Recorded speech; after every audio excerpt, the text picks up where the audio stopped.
Boa noite, está começando o Arquivo de Notícias e você vai ver o que foi destaque nos últimos dias. Neste primeiro bloco, apresentaremos as reportagens produzidas nos grandes expedientes dos vereadores Cláudio Luiz Rufa Soldá e Eduardo Pelicioli. E ainda, entidades discutem a possível suspensão do Plano de Desenvolvimento da Aviação Regional. José Carlos Carles de Souza recebe título de cidadão emérito de Passo Fundo. O acesso ao bairro Planaltina voltou a ser tema de grande expediente na Câmara Municipal. O pronunciamento, mais uma vez, ficou por conta do vereador Cláudio Luiz Rufa Soldá. O problema é antigo. Há cerca de um ano, este ponto da Avenida Presidente Vargas, que dá acesso ao bairro Planaltina, também pautou o seu discurso. Rufa reapresentou os depoimentos de moradores e comerciantes gravados naquela oportunidade. Todo o escoamento do bairro Planaltina se deve por essa rua aqui, adentrando a Presidente Vargas. Aliado a isso, a alta velocidade dos carros que vêm em sentido contrário, todo dia acontece acidente. Para resolver, somente com a instalação de uma sinaleira. Para atravessar a rua a gente não tem condições.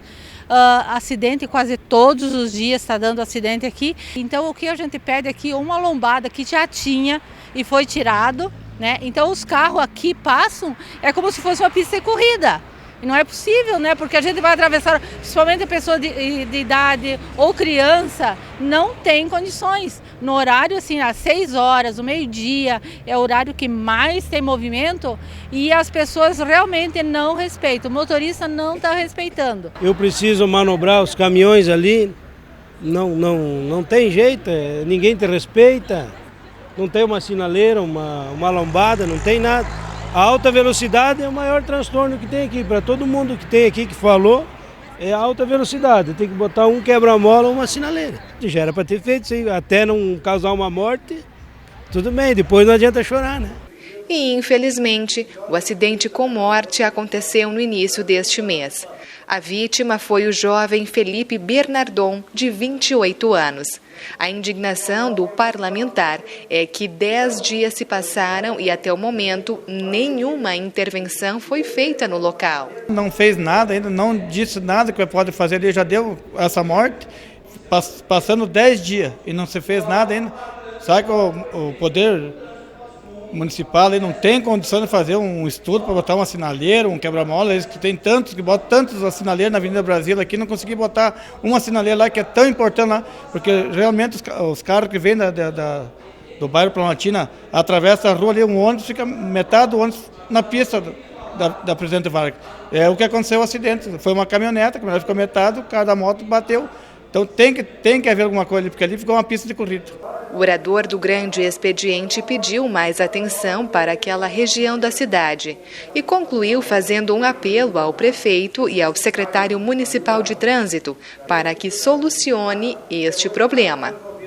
Eu acredito assim que não é nem desse vereador, já é de todos os vereadores. Eu acho que é dos 20 vereadores vários vereadores já foi feito pedido, até hoje não foi resolvido. Eu acredito que o prefeito municipal ou o secretário de segurança que resolva aquele problema, ou que bota, eu não sou engenheiro, mas que bota uma sinaleira, um quebra-mola, um redutor de velocidade, não sei o que tem que botar, mas alguma coisa tem que ser feita lá.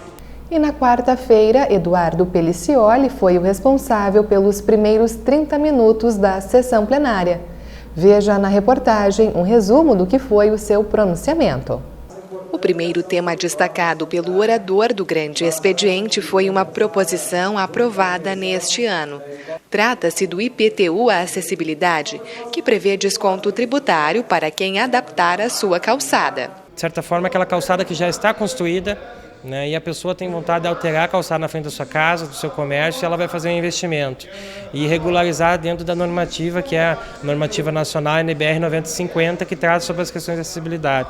Então ela faz essa alteração na calçada, ela deixa de acordo com a lei, né, com a regulamentação, de forma facultativa, não obrigatória, e ela receberá um benefício fiscal de 5% de desconto no IPTU. uma média de 5, 6 anos, essa pessoa ela consegue reaver o dinheiro que ela investiu.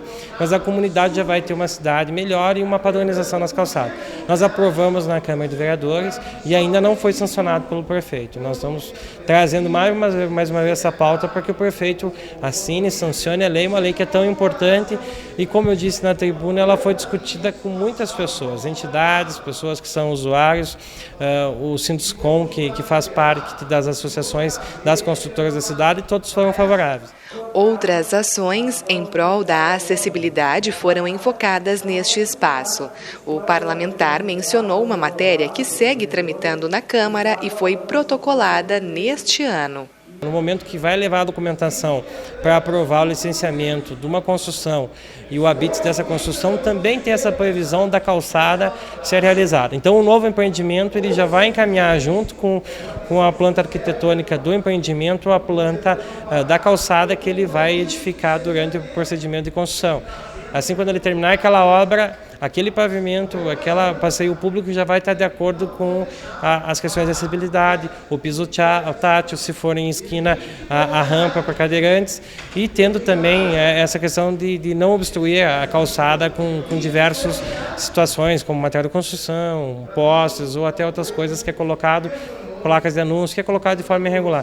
O projeto Passo Fundo Livre das Carroças também foi abordado pelo orador do grande expediente.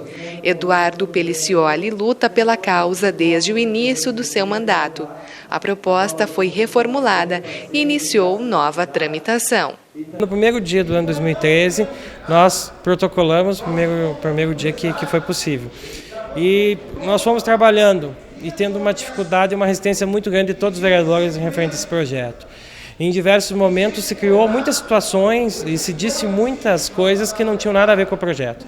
Então se tornou um projeto difícil de trabalhar no primeiro ano, foi obstruído pelas principais comissões da casa, pedida de vistas, e eu não consegui colocar ele em votação. No segundo ano, 2014, nós desarquivamos o projeto, e com cuidado excessivo fizemos algumas alterações solicitadas pelos vereadores, chegou até ter um acordo para colocar em votação.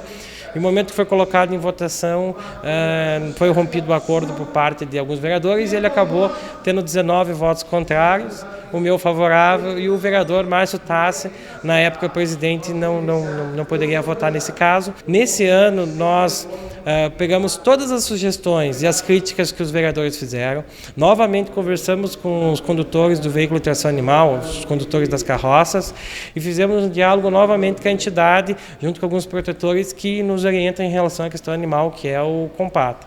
Através disso tudo, nós reconstruímos o projeto. Assim que o projeto estava pronto, nós levamos até a Procuradoria Jurídica da Casa, que fez um pré-parecer, analisou toda a redação. Nós alteramos algumas coisas para que o projeto se tornasse 100% constitucional. Então, dessa vez, a inconstitucionalidade não pode ser a desculpa de votar contrário. Conheça, então, um pouco mais do projeto Passo Fundo Livre das Carroças.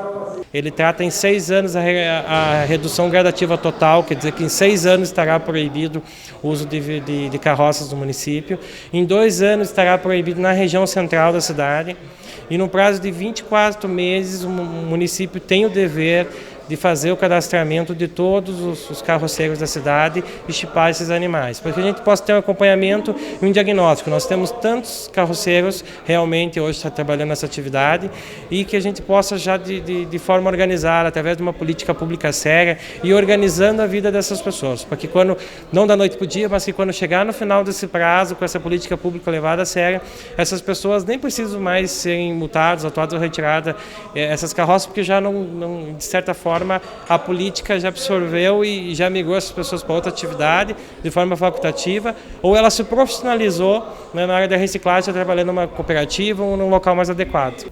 O Parlamento Municipal está estudando a ampliação do prazo para que o comércio substitua as sacolas plásticas pelas biodegradáveis.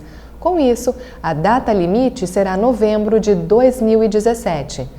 A proposta é do vereador Pedro Danelli e atende um pedido dos empresários. Esse projeto de lei foi aprovado lá em 2010 e dado um prazo agora até o ano passado para que os mercados, as lojas, todo o comércio de Passo Fundo substituísse as sacolas.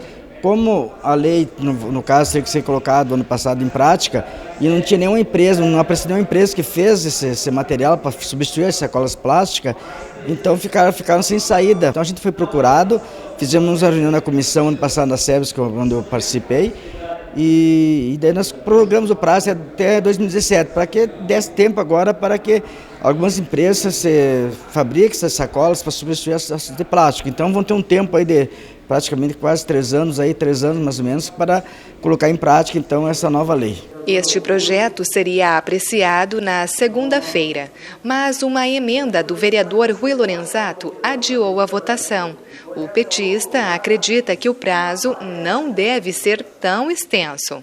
Eu acho que é muito tempo, diante dos anos que já passaram para a adaptação, que seja feito então uma prorrogação de apenas 6 meses. Então 6 meses aí para que essas empresas comecem aí a se adaptar e usar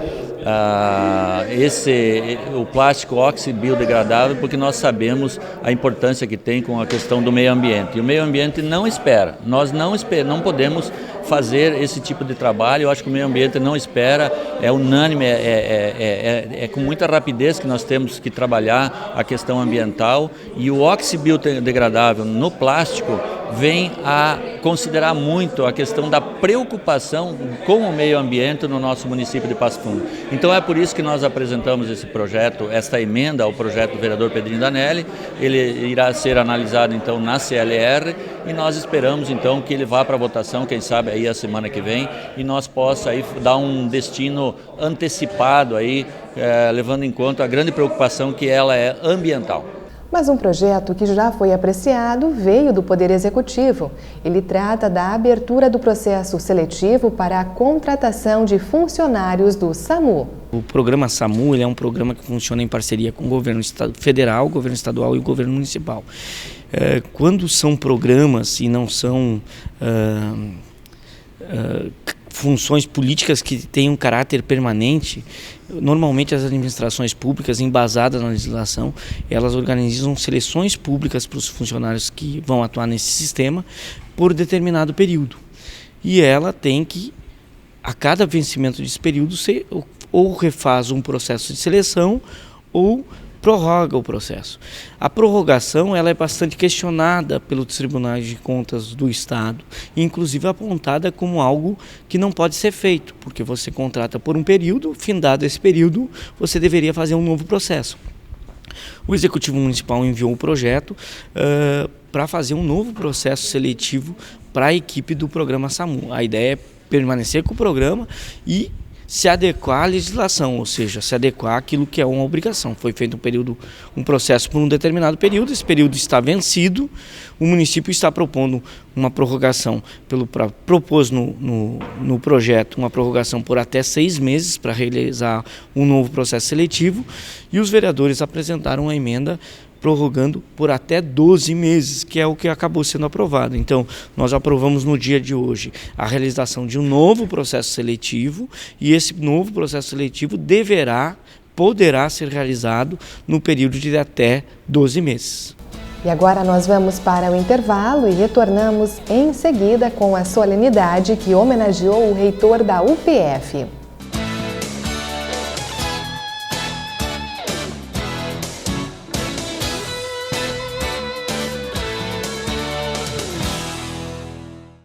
Já pensou em castrar seu pet? A castração em fêmeas, além de evitar diversas doenças, se realizada antes do primeiro cio, diminui em até 95% das chances da sua gata ou cadela adquirirem tumor de mama. Também evita a gravidez indesejada, entre outros incômodos com o cio, como a miação nervosa das gatas. O Compata recomenda a castração cirúrgica de seus animais. Além de ser responsável, é uma escolha saudável para os seus bichinhos.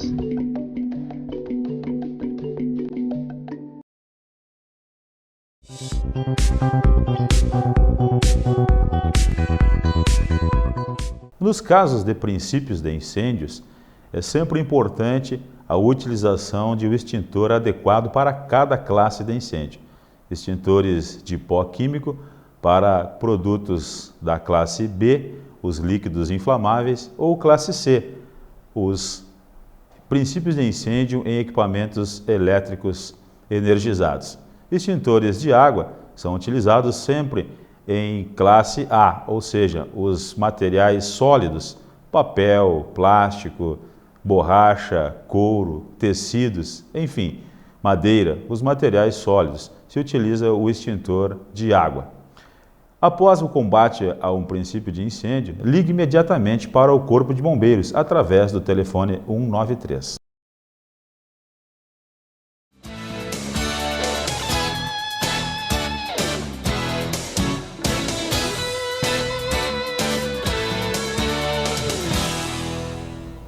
A possibilidade do governo suspender o plano de desenvolvimento da aviação regional preocupa a população. Desta forma, a ACISA promoveu uma reunião com autoridades e representantes de entidades de classe. ACISA, o nome está a dizer Associação Comercial e Industrial de Serviços de Agronegócio, ou seja, ela envolve todos os setores produtivos da cidade. E quando eu falo do setor produtivo, não se leia apenas o empresário. Leia-se também os usuários dos setores, desde o trabalhador, ao consumidor, ao fornecedor, a todos aqueles que integram esta cadeia e que entendem que o aeroporto é efetivamente um elemento importante, né, da infraestrutura de desenvolvimento. Então a ACISA chama para si esta ação, não porque ela queira ser a protagonista, não, é porque esse é um assunto comum também da ACISA. E junto com a ACISA, não querendo ela ser, como eu disse, a mãe ou o pai da ação, ela está chamando a todos aqueles que efetivamente em algum momento já realizaram alguma coisa em favor do aeroporto. Então agora é o momento da unidade e nós queremos nos unir com todos esses líderes, com todos aqueles que fazem a opinião e a diferença para o crescimento da nossa cidade. Este participante, por exemplo, veio de Marau. Antônio disse que o município será extremamente afetado caso a suspensão do plano se concretize. Somos dependentes do aeroporto de Passo Fundo como macro-região e a gente tem muitos visitantes, muita demanda da nossa região pelo aeroporto de Passo Fundo e dificulta sobremaneira caso não se concretize essa ideia de fazer ampliação, com certeza absoluta. O secretário de Desenvolvimento Econômico do município explicou que a suspensão deste plano afeta a reforma do aeroporto Lauro Cortes, mas tentou tranquilizar os participantes e disse que até o momento nenhuma informação concreta chegou a Passo Fundo. Nós estamos batalhando ainda na hipótese de reforçar ao governo federal, através da SAC, a importância das reformas aqui para a nossa cidade, de maneira que nós ainda não desistimos e não estamos ainda trabalhando com a hipótese do cancelamento. O que tem, na verdade, de fato, é que foi feito um anúncio por parte do governo federal da primeira etapa do plano de concessões, em que naturalmente se abrange, em primeiro lugar, as ferrovias, hidrovias e aeroportos de maior impacto e de maior recursos envolvidos. Então a gente tem muita esperança ainda de que isso se reverta, ou seja, que na verdade na segunda fase ou terceira fase estejam incluídos ainda esses aeroportos que estavam contemplados e Passo Fundo está entre os prioritários aqui na região sul, no sentido da consecução ainda da liberação dessas verbas para cá. De qualquer forma, a nossa cidade está adiantada e o projeto ambiental para a ampliação do espaço segue tramitando com preferência na FEPAM. O plano de desenvolvimento da aviação regional contempla cerca de 290 aeroportos no nível do Brasil, com 7 bilhões, 6, poucos bilhões aí de reais, e isso foi feito o anúncio mais ali atrás. Agora, com esta reestruturação financeira e principalmente nesse ajuste que está sendo feito pela Secretaria da Fazenda Nacional, naturalmente que isso se repensa. Esses 200 e tantos aeroportos, muitos deles foram estudados na sua viabilidade, mas com relação a planos e projetos, Passo Fundo é um dos 64 hoje no Brasil que já tem, portanto, esse estudo avançado e esses projetos feitos no sentido de que a SAC possa contemplar, portanto, as verbas necessárias. Então, o Passo Fundo já está em nível adiantado, o projeto ambiental, por exemplo, já está dentro da FEPAM e tramitando como preferencial. Então, a gente ainda tem muita esperança que, através desta mobilização importante que a CISA aqui agora também encabeça, no sentido de reforçar a SAC e a importância para a comunidade de Passo Fundo e região, a vinda realmente desses recursos e a efetividade lá das obras no Lauro Cortes. O presidente Márcio Patucci, que sempre lutou por melhorias no espaço, não poderia ficar de fora.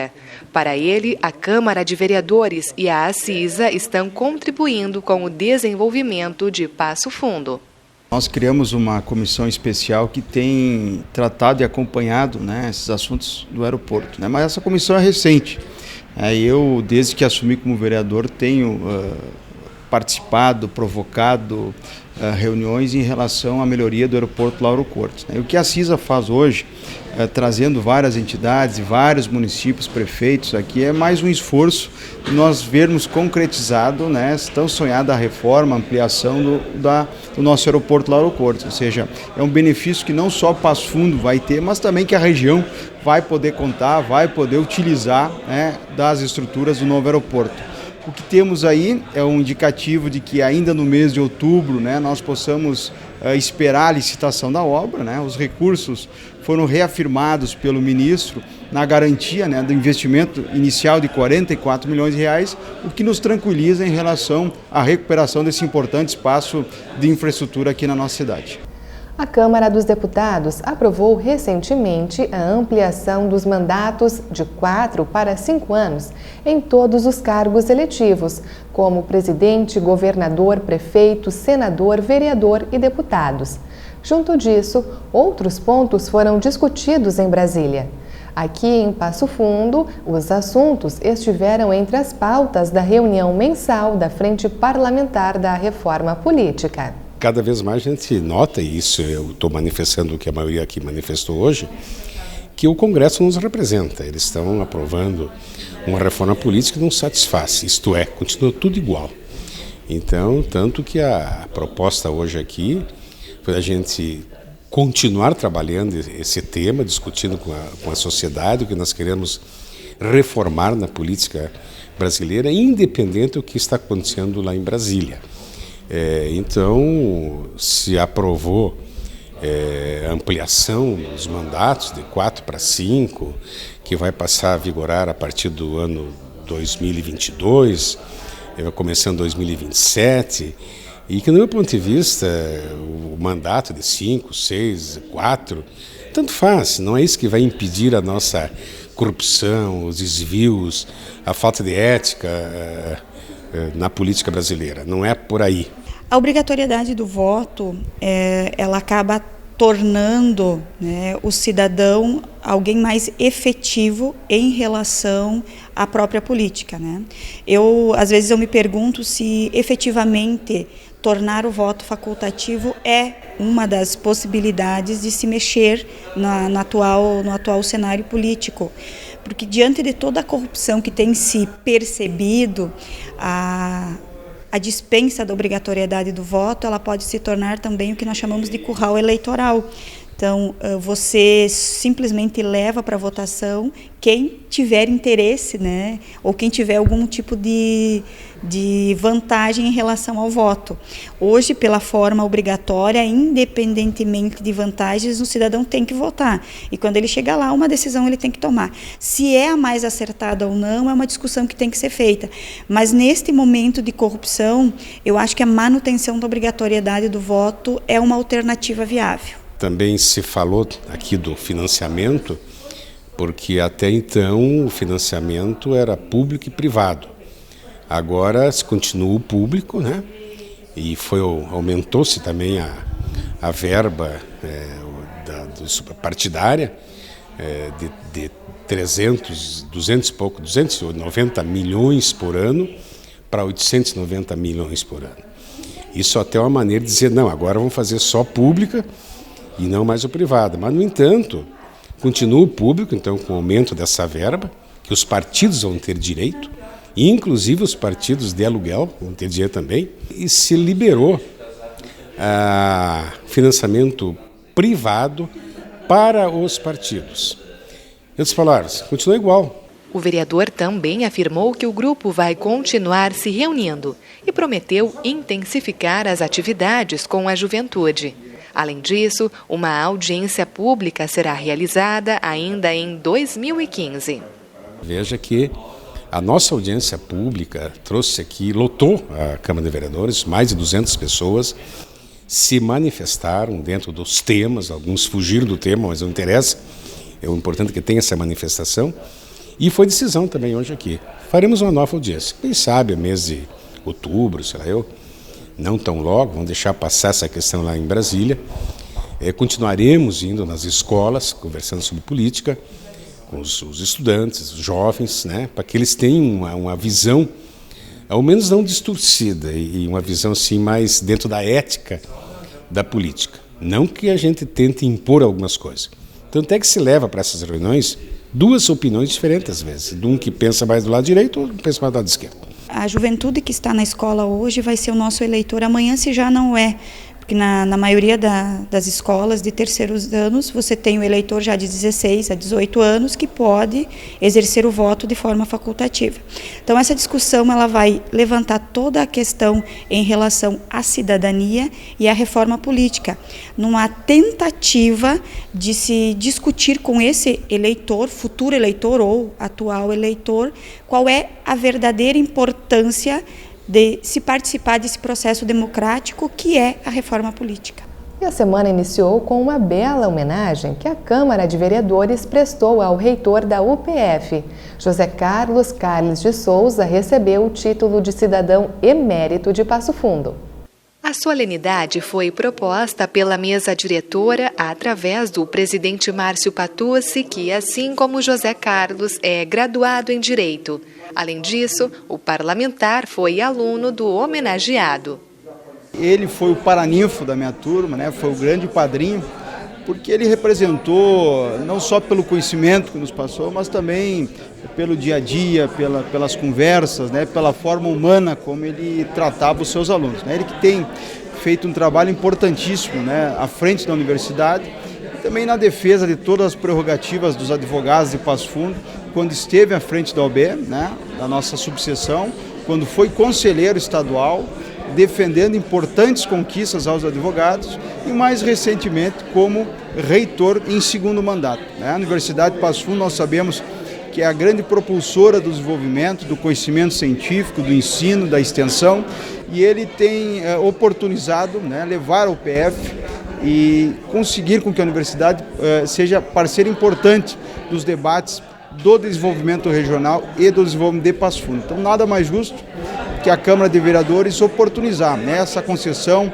dessa honraria do título de cidadão emérito, que é a maior representação que nós temos aqui no Parlamento, né? Esse reconhecimento a pessoas ilustres que trabalharam e continuam trabalhando por nossa terra. Me sinto extremamente honrado em poder vivenciar este momento e compartilhar isso tudo com a minha família, com as pessoas, com os meus amigos, né? E com as pessoas que me ajudaram a realizar esses trabalhos ao longo desse período. O homenageado é mestre em Direito, foi assessor jurídico e chefe da Unidade Regional do Banco do Brasil. Também presidiu a OAB em Passo Fundo entre 2004 e 2006 e atuou como conselheiro estadual da Ordem em 2 gestões. José Carlos é advogado na área consultiva, empresarial e bancária, trabalho que deixou de lado um pouquinho diante do compromisso com a universidade. Afinal, ele é o reitor de uma das maiores instituições de ensino superior do Estado. Quando eu assumi a direção da Faculdade de Direito em 2006, naquela oportunidade eu me desliguei do Banco do Brasil, onde eu trabalhava já por mais de 30 anos.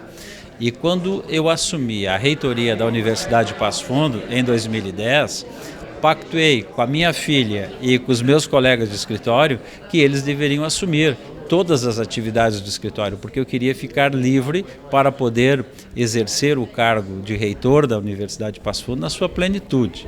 E é o que eu tenho feito. O professor José Carlos é uma pessoa muito identificada com a comunidade e tem, ao longo de décadas, dado demonstrações renovadas de compromisso com o Passo Fundo, dentro da universidade especialmente. E essa lembrança da Câmara de Vereadores é uma lembrança muito oportuna, porque ela permite que a cidade homenageie o reitor da sua universidade. Esta é a segunda gestão de José Carlos como reitor da UPF. No processo eleitoral do ano passado, o grupo comandado por ele teve o apoio de quase 90% dos votos, o que para ele é resultado de que seu trabalho foi aprovado.